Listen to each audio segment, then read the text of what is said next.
कि सारा जग झुके मैया रउआ शरण में। पूरा करी हलल साजवने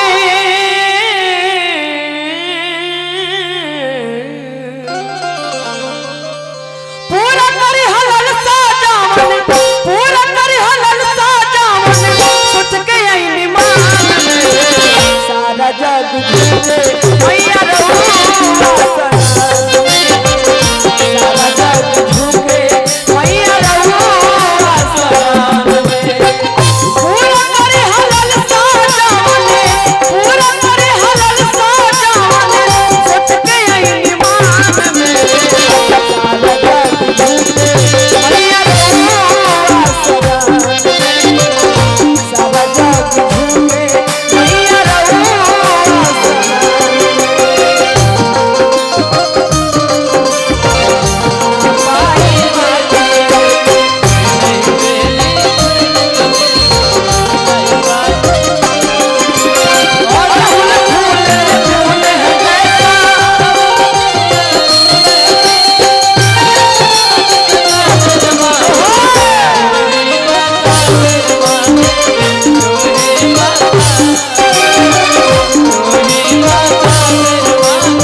जिनके ओर से हजारों हजार रुपए का पुरस्कार मैया सर जी हेमा दिन दुनी रात चौगुन इनके कारोबार में वृद्धि बढ़ाए, इनकी हर मनोकामना को पूर्ण करें। भक्त हले की है मैया चरना में रहुआ हमारे बिनती बार बार दया करी हमारा को हुना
भैया के हम फेसबुक पर खाली देखत रहनी है, लेकिन आज दर्शन भइल बा।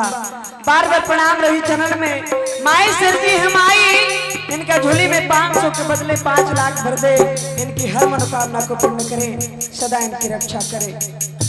भक्त बड़ा भाव से माई से गुहार करत कहले कि हे मैया रउआ दरबार में धनी गरीब केहू नहीं के, सब राउ लाल बा, हमने के एक समान है। भक्त माई के दरबार में गाओता